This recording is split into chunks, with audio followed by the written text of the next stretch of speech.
Hi, Alice. Hey, Jenny, Should we jump right into the topic, let's go. which is drum roll, please, storytelling? Yay! So, why does storytelling trigger us? Well, let me go first on this one. I've heard this word and used it pretty much since I started my career in what was called digital marketing back in 2020, 2012. It's been over a decade that I've been talking about storytelling, and I've spent a lot of time convincing companies that storytelling is super important. It's their gateway to the customer. It's the only way to be authentic and drive customer loyalty. But I've also spent a lot of my career in marketing deeply driven in storytelling. It's also kind of been one of the main obsessions that I've had when it comes to looking at data, showing companies and previous bosses why storytelling strategies are so important. And it's just a little bit funny and feels very cringe for it to now be a buzzword in the tech industry. After so much time in marketing, I also just kind of hate buzzwords because people tend to latch onto them without any actual understanding of what they mean or the implications that they have. So, in the words of one of my favorite songs from Madonna, I've heard it all before, and that is why the word storytelling triggers me right now. What about you? Oh my God, let me just laugh ironically because it's the same for me. I mean, when we decided to talk about this, we were all like, yes, I've also heard it all before. Kind of as a marketer, I kind of grew up with all the fads and the buzzwords, and this one keeps coming up. And I got so triggered when I saw it in the tech bubble. Like, one, it's something new, like never before heard and seen, and this amazing new tactic. Tech likes to do that, right? They like to present something like it's shiny and new and theirs. Exactly. When, come on, this is like marketing one on one in my book. And the other thing was that, as you said, they're just, slapping the titles and the job descriptions all of a sudden, and news outlets are picking up on that. And, it's this frenzy of everybody should be or have a chief storyteller right now if they're a tech brand, especially in B2B. But on the other hand, I'm like, yeah, but it's still treated superficially. And hello, marketing foundations, hello, brand, hello, all of the above. I actually did this quick exercise, and I'm inviting everybody who's in the tech bubble to do it. If you search for business storytelling, I did it on Google like the old-fashioned way, but pick your your AI bot of choice these days and look at that, and you'll see a plethora of courses, TED Talks, and all of the above talking about how to do storytelling and how to use storytelling in business since the early days. And yeah, that's one thing that got me really going. And the other big one is in all of this context, because as you said, tech loves to present things as if they're new and they invented them. Is the just the product's job now, which also really triggered me because one, it has always been the product's job to create an experience that is driven by not just rational but also emotional triggers, and that ties into storytelling and to brand. But it is not just the product job, and if we look at it in silos and now all of a sudden it's the product as the silo, then we're just defeating the whole. I mean, marketing was always about how you make people think, feel, and behave, and product is just doing some catching up right now. And the tech industry is presenting it as, it's this new thing that's old as time. Okay, rant over.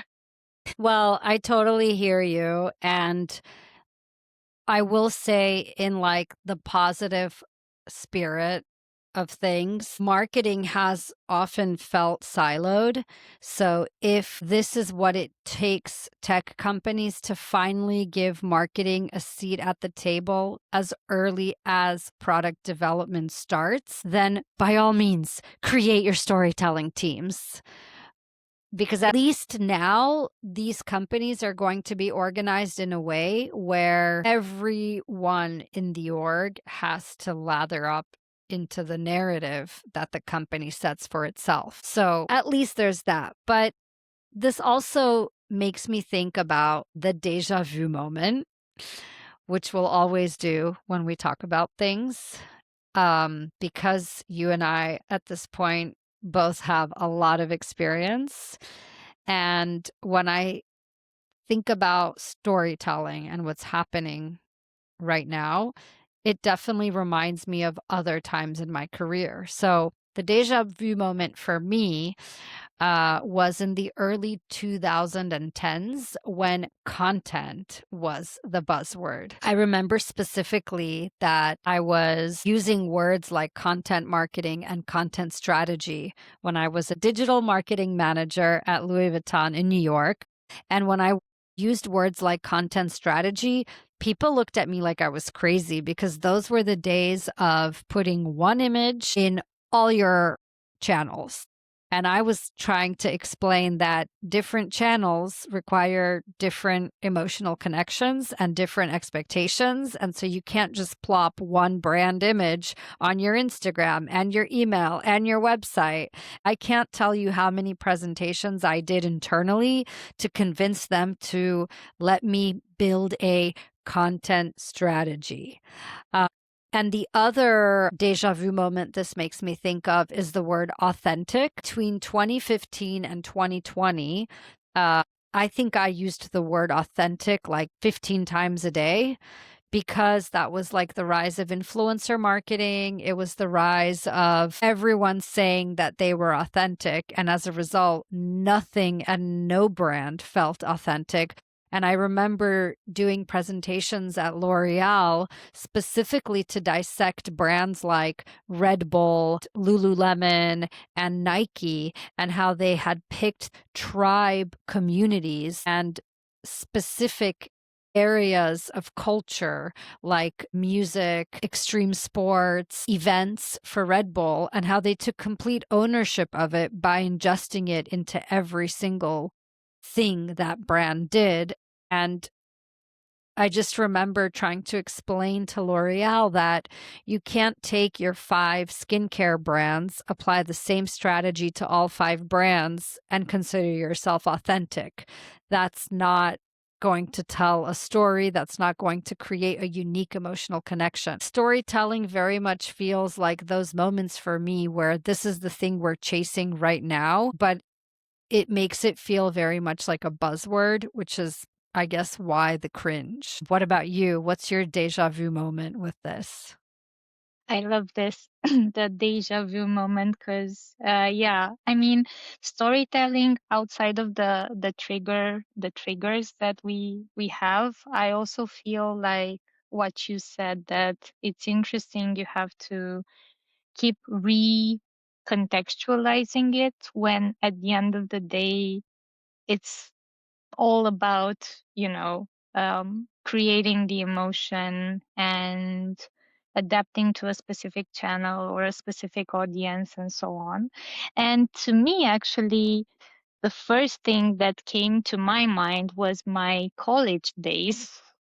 So it was a deja vu moment from the early 19th century via 20 years old, I think I was Alice, studying communications and psychology and group psychology at that point, and hearing for the first time about P.T. Barnum, who's now a very controversial subject and is considered kind of the father of advertising, but also of the evil side of marketing. And as he had the circus and he used to invent, he created campaigns and he used to invent or exaggerate at this specific moment to gather crowds. And he always stated that without promotion, something terrible will happen, which is nothing. And, this kind of is a very powerful deja vu moment for me because it mirrors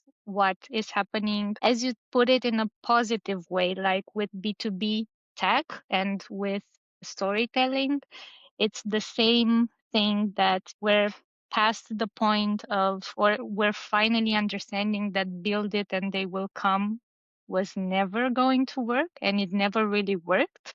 It's just that some products were better at speculating a good timing in the market, but promotion is more than half of the job.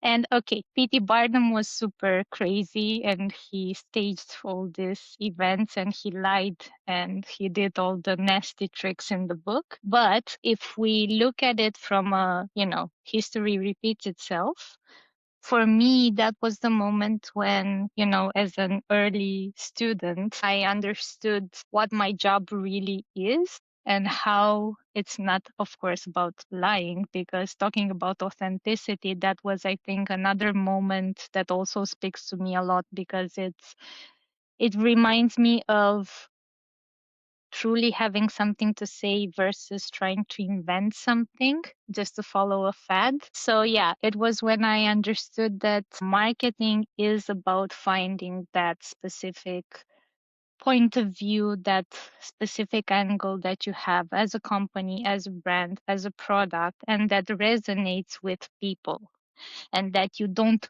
push in their face, but that you kind of naturally connect with where the people are, what they're expecting of you, the channels that they're into, and all of that. And also, I also remembered another triggering moment still early in my career, when in the early 2000s there was this neuromarketing fad.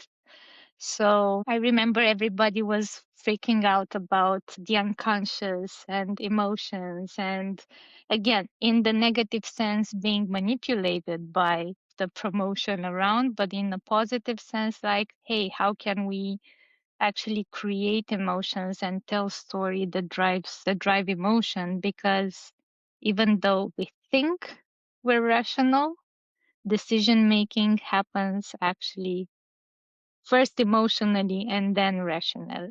And those two things kind of defined some of my perspectives, because then I always was an advocate for treating this holistically in companies. And since I've spent most of my career in B2B, it was always an uphill battle. Yeah. I mean, I hear you. And, I think maybe B2B tech has just been really lucky in that they can build things and people did come, or it was enough to have a sales team that would go out and hardcore bros sell everything. In my career, I've been saying since the early days of e-commerce that just because you have a website doesn't mean people are going to come to it. So, since the start of my career as a marketing manager, I've always been tasked with the strategy of the brand and the content strategy per channel. What's the right channel strategy? Why should we be here versus over there? And how should we be present? Because it's not enough to be present. You have to make people come. So it's just interesting to me that this is something that B2B tech companies are now finally starting to think about. They're now finally starting to think about the fact that what they have to say matters and it has to be holistic. Another catchphrase of mine in my career has been customers don't see channels, they just see the brand. And it's like, that is so obvious, but then again, I'm a marketer, so it's so obvious to me. And I can't tell you how many benchmark decks I've done where I've showed here are brands that are telling a clear message, but with different visual representations across different channels. And then here is you, brand that I work for, that looks like 5 different brands on these 5 different channels. It's like, Sometimes it just takes putting something visually in front of a senior leader for them to actually realize it. But there's also a difference between realizing something and actually being willing to make the operational change to do things the right way. And I guess at least B2B tech right now is trying to make the operational change to put the narrative on the holistic level. But again, it's happening in a micro fraction of the industry. That's true. I was just thinking that talking about visually showcasing, and I remember also many, many times in different contexts where, again, in front of senior leadership, I kind of did reverse engineering on what the brands that we like in B2B tech actually do differently. And narrative and storytelling was at the center of it every single time. But you had to explain or put it in the right context and understand that this is the true differentiators. Of course, you cannot build a story if then the product doesn't deliver. That's really true. So what's happening right now, maybe on a more coordinated level in the tech bubble, is that you forget why certain brands are so far ahead. And of course, Apple is the one that always came in all of the board meetings, all of the rooms, all of the senior leadership discussions and stakeholder discussions because they have done it from the start. And it was actually a good exercise for me as well to try to reverse engineer so I can understand why it works in their context and how it can work for my company, whatever that was at the time, because I did that multiple times. Yeah, it's true. And I mean, speaking of Apple, it's like I can't think of a better storyteller in tech than Steve Jobs. And I don't think you can learn that shit. He did it naturally and he bled Apple. That's how much he loved it. Head of storytelling should really be the CEO. You know what I mean? Like when you think Yes. about it, it's kind of funny that these companies are hiring a head of storytelling because it's just a funny role. It's like, go ahead and rename the head of marketing if you want, but your head of storytelling should be the CEO. That's so.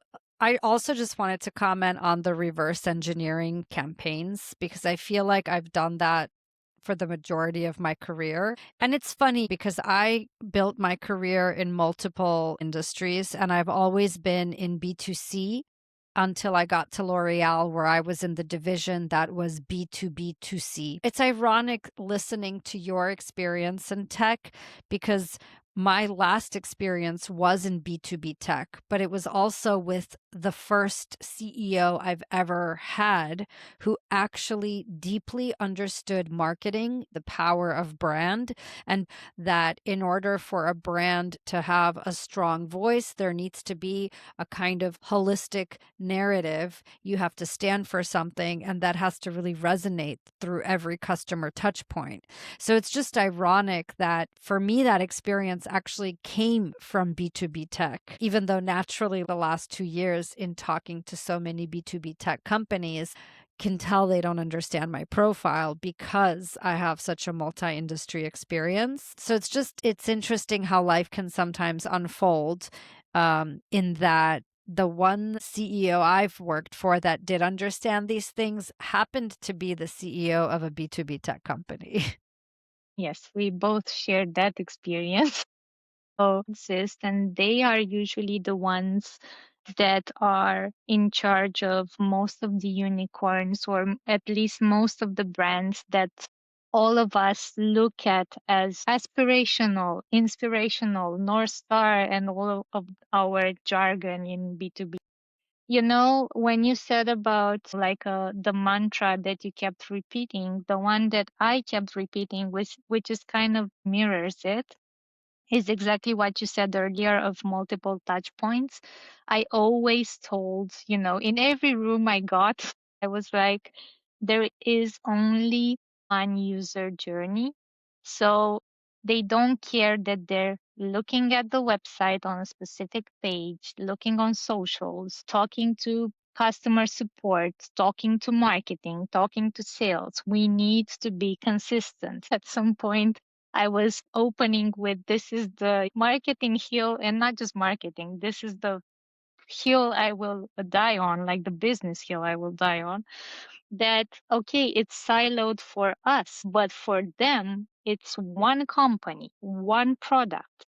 They need to be exposed to the same message. Of course, with the flavors of the channel you're in, the team you're talking to. But if I say something, then sales says something else, then the site says something else, or as you were saying, like five brands with very different, or five products, sorry, under the same brand but with very different approaches, then you need to be singular in what you're trying to say.